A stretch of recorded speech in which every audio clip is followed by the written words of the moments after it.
The forest had a smell no wind could carry away, wet metal, old milk, and something that hummed just beneath the skin. Locals called it the Stillwood, though no one could remember who named it that.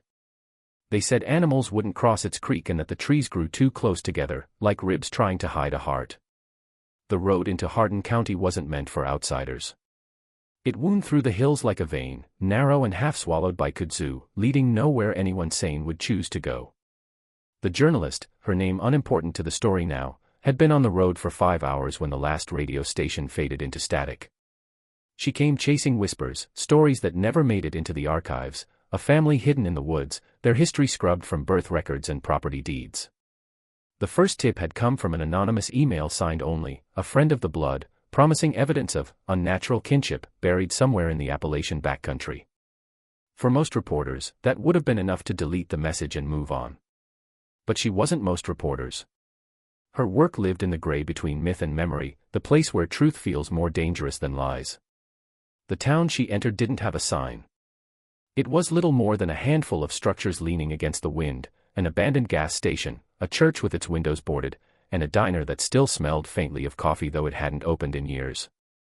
A few faces watched her car pass, the kind that looked like they'd been staring from the same porch for decades. They didn't wave. When she stopped at the only general store still operating, the man behind the counter didn't ask what she needed, he asked why she was there. His tone wasn't unkind, but it carried a weight, like he already knew her reason and wanted her to deny it. When she mentioned the Crowder family name, the man's expression went still. A quiet fell over the store, heavy enough to muffle the creak of the floorboards.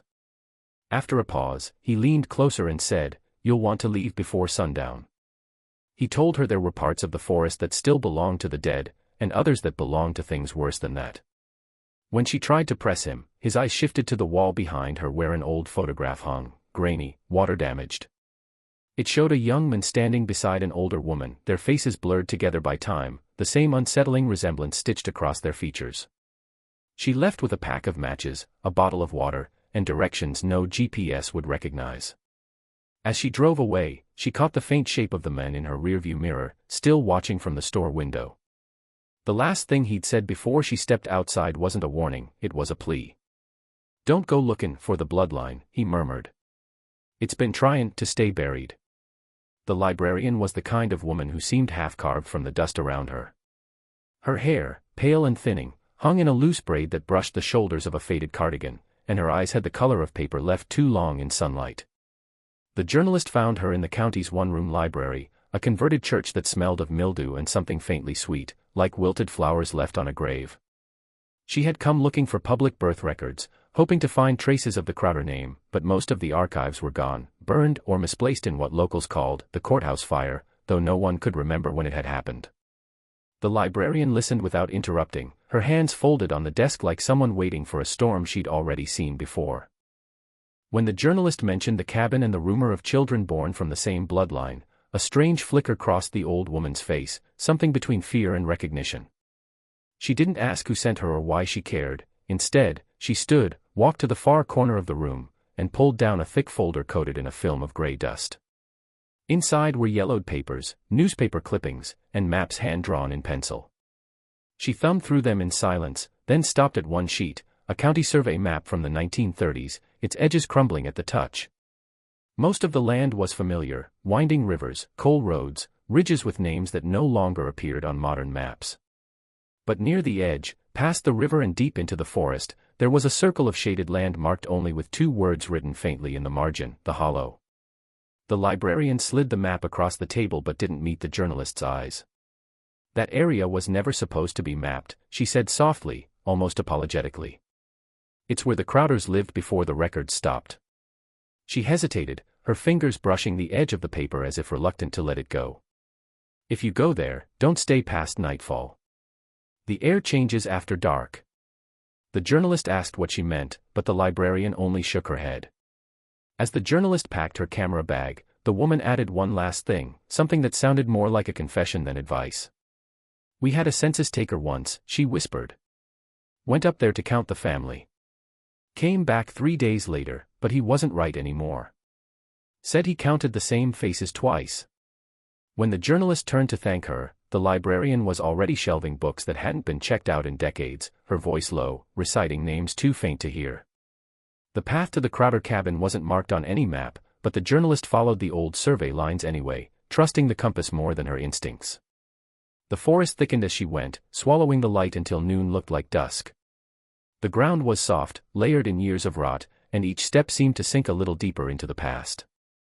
After 3 hours of hiking, she found what looked like the remains of a fence, wooden posts splintered and black with age, still faintly tied with rusted wire. Beyond it, the trees bent unnaturally inward, forming a kind of canopy that choked the wind. That's where she saw it. The cabin sat hunched beneath the slope of the hill, its roof caved in on one side, its porch strangled by vines. From a distance, it looked small enough to be mistaken for a shed, but up close it felt wrong, too narrow, as though it had been built by hands that didn't understand the proportions of a home. The door was nailed shut from the inside. She circled around back, where a single window had been broken long ago. When she pulled herself through, the air changed, heavy, stagnant, carrying a smell like wet iron and spoiled fruit. The interior was almost perfectly preserved. Dust lay thick as ash across the furniture, but nothing had been moved or taken. A rusted stove still stood in the corner, and beside it, a row of children's shoes lined neatly against the wall, their laces tied together in pairs. A crib sat in the center of the room, chained to the floor by a length of corroded metal. On the walls, someone had scratched lines into the wood, hundreds of them, all running in the same direction, small, desperate tallies counting something that didn't want to be forgotten. The photographs came next. They were scattered across a table near the window, curling at the edges, their images faded but still clear enough to chill. In each picture, a young man stood beside an older woman. Sometimes he held her hand, sometimes he stood behind her, his chin resting on her shoulder. Their faces looked similar enough to be reflections, same hollow cheeks, same thin mouths, same pale, watchful eyes. On the back of one photo, written in trembling ink, were the words, "Blood must know itself." The journalist took a step back and felt the boards shift under her weight. For a moment she thought it was the floor giving way, but then she realized it was something else, something moving beneath her, slow and deliberate, as if the house itself was breathing. Beneath one of the floorboards near the chained crib, the journalist found a hollow space, the wood soft and swollen from years of moisture. It took several minutes of prying with a pocket knife before the plank lifted with a groan. Inside was a small metal box, its hinges fused by rust, wrapped in a strip of decaying linen.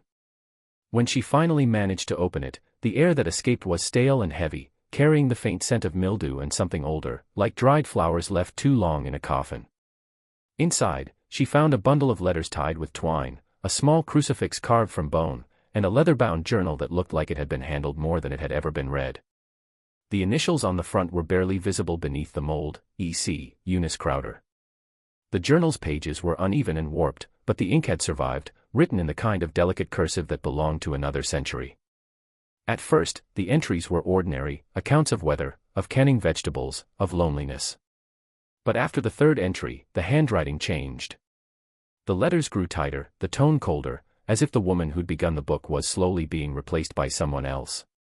She wrote of dreams that didn't feel like dreams, visions of faces inside mirrors, of voices whispering her name through the floorboards.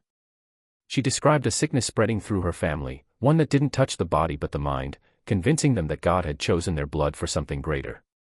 Then came the passage that made the journalist stop reading. "The circle must not break," Eunice had written. "To mix with outsiders is to corrupt the seed. Purity is not sin, it is salvation. The blood remembers itself. The blood forgives." The entries that followed were shorter, almost frantic. She mentioned the boy, the only one left after the others had died or vanished, and how he reminded her of her own father. By the final pages, the language had slipped into something biblical, as if she believed she was recording a new scripture written through her own flesh. "He will come from me and return to me," she wrote. "The son, the father, the husband, the blood knows no sin." The journalist closed the book, but even after setting it down, she could still feel the weight of those words pressing against her chest. Outside, the forest was completely silent. Not even the insects dared to stir. And for the first time since she entered the cabin, she realized the silence wasn't emptiness, it was listening. The next morning, the journalist drove to the county records office, a crumbling brick building with a sagging flag out front and a parking lot cracked through with weeds. Inside, the air was thick with dust and the faint hum of old fluorescent lights. She told the clerk she was looking for birth records from the 1930s and 1940s, specifically from the rural districts outside town. The woman behind the counter gave a weary smile that didn't reach her eyes and told her most of those records had been lost in the flood. When pressed, she sighed and led the journalist into a back room filled with metal filing cabinets that hadn't been opened in decades. After hours of digging, she found what she was looking for: thin, brittle pages bound together with string, marked Crowder, E, and Crowder, E.J. The handwriting was uneven, some in pencil, some in ink, as if written by different hands at different times. The first record listed Elijah Crowder, born 1922, mother Eunice Crowder, father unknown. The second, dated 15 years later, named Eunice Crowder again, this time as both the grandmother and legal guardian of 3 male children born between 1938 and 1944. Each child's father was listed as Elijah Crowder.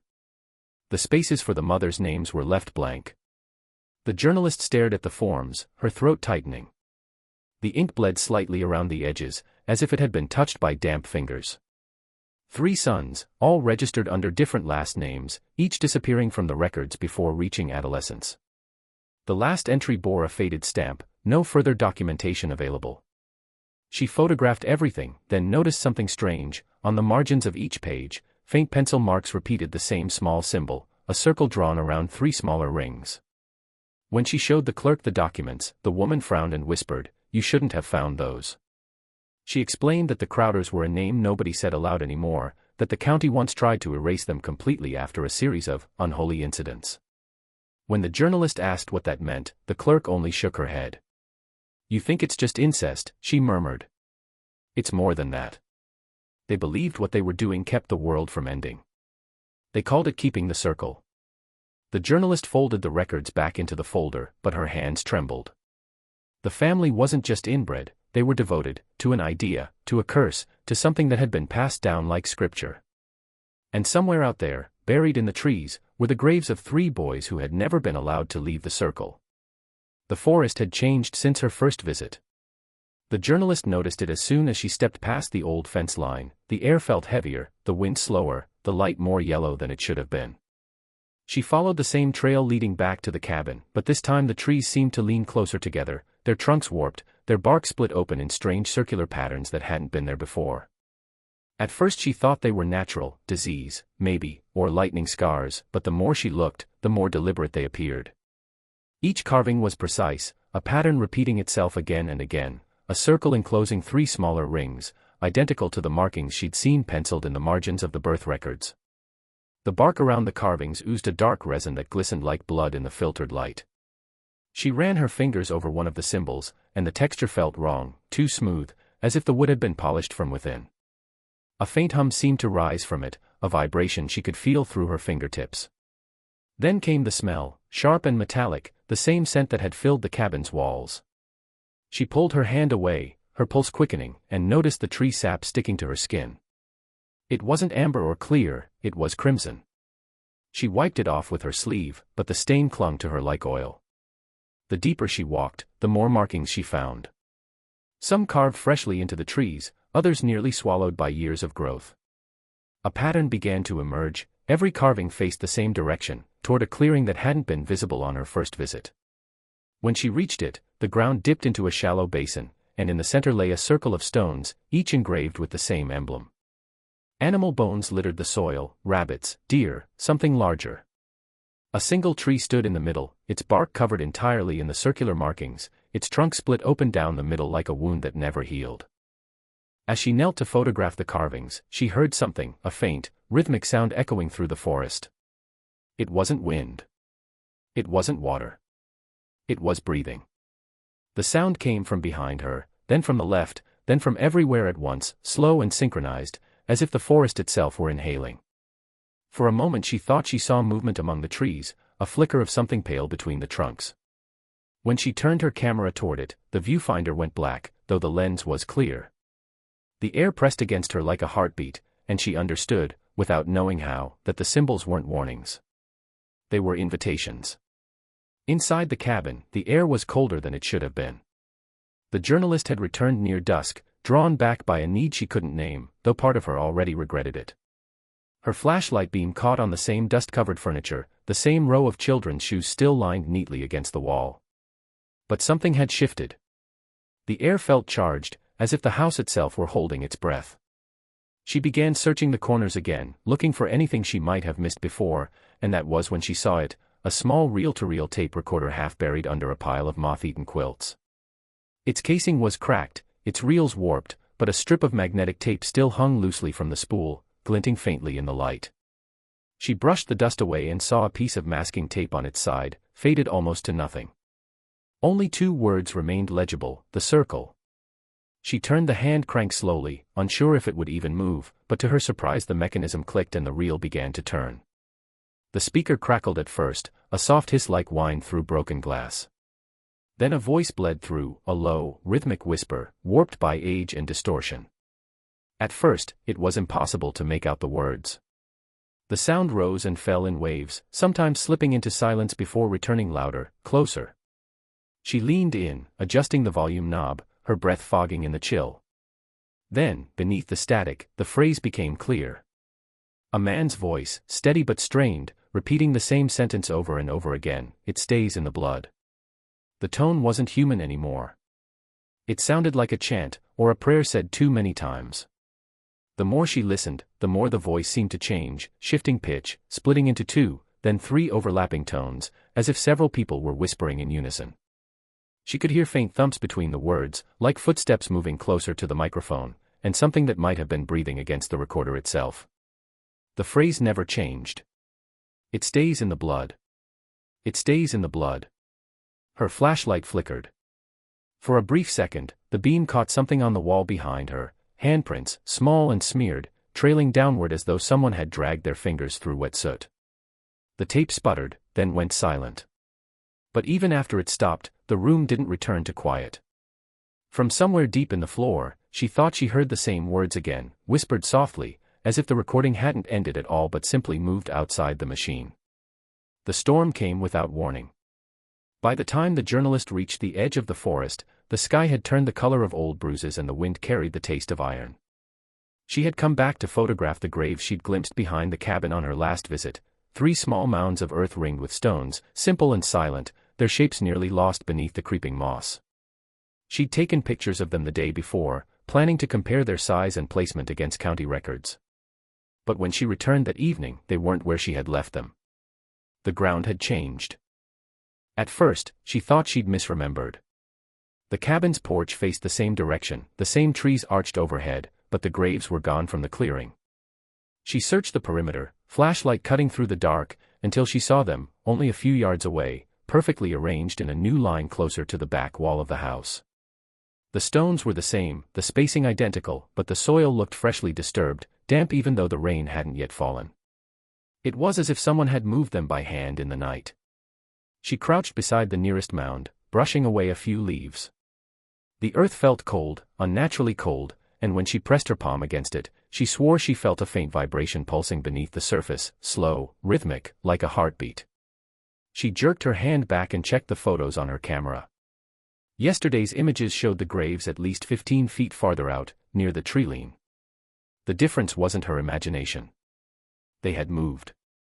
The wind rose, bending the trees into shivering arcs. A low rumble echoed across the valley, and something creaked inside the cabin, like a door shifting on its hinges. She aimed her light toward the porch, half expecting to see an animal, but there was nothing, only darkness and the faint glint of wet wood. When she turned back to the graves, the stones seemed to catch the light differently, their shadows stretching longer than they should. Rain began to fall, heavy and sudden. She started to retreat, but something kept her still. For a moment, she thought she heard voices beneath the wind, soft, childlike, rising and falling in a language that didn't sound human. The soil rippled once, then went still again. She snapped one last photo before running toward her car, though later, when she checked the image, it showed something she hadn't seen in the moment, a 4th mound forming, faint and shallow, pressed into the mud right behind her footprints. The journalist hadn't planned on going to the coroner's office, but the photograph of the 4th mound wouldn't leave her mind. She needed answers, something physical, something that could be measured. The soil she'd gathered from the site still clung to the plastic sample bag in her car, heavy and damp. When she showed it to a local lab technician, one of the few still working in the small-town facility, he agreed to test it out of curiosity. 2 days later, he called her in person. His voice trembled slightly as he told her they had found trace DNA, but the results didn't match any existing record of the deceased. It matched someone living. She met him after hours, the lab lit only by a few flickering fluorescent tubes. He slid a folder across the counter, his hands pale against the metal surface. The analysis was clear, partial genetic matches to 3 individuals buried in unmarked graves on record from the 1940s, all leading to a single living relative currently residing less than 10 miles from the Crowder property. The name listed was one she hadn't expected to see, Harlan Crowder. The technician explained that Harlan had been registered once, briefly, as a foster child in the late 1950s, then disappeared from the system entirely. No address, no employment record, nothing but a P.O. box tied to a property deep in the same forest. The journalist drove there before dawn. The road turned from gravel to mud, then to nothing at all. She followed it until her headlights caught the faint outline of a house, small, windowless, its chimney collapsed. A light flickered inside, faint and orange, like a candle. When she knocked, there was no answer, but after a moment the door creaked open just enough for her to see him. Harlan Crowder was older than she expected, his skin gray and thin, his eyes milky with age. He didn't seem surprised to see her. "You found the blood," he said softly, voice rasping like dry leaves. She tried to explain about the graves, the journal, the recordings, but he only smiled faintly, his teeth small and uneven. "You think it ended with them," he whispered. "It don't end. It remembers." When she asked about the children, his smile faded. "They ain't gone. They're just waitin' to be called back." Before she could ask anything else, he stepped closer, the candlelight flickering across his face. "You've read her book," he murmured. "That means you're part of it now. The blood knows who listens." Then he closed the door, leaving her in the dark, the sound of whispering echoing from somewhere deep within the house. The last night she spent in Hardin County was colder than any before, the kind of cold that crept in beneath the skin rather than through it. The journalist had planned to leave at dawn, but something pulled her back toward the cabin one final time, an unfinished feeling that sat heavy in her chest.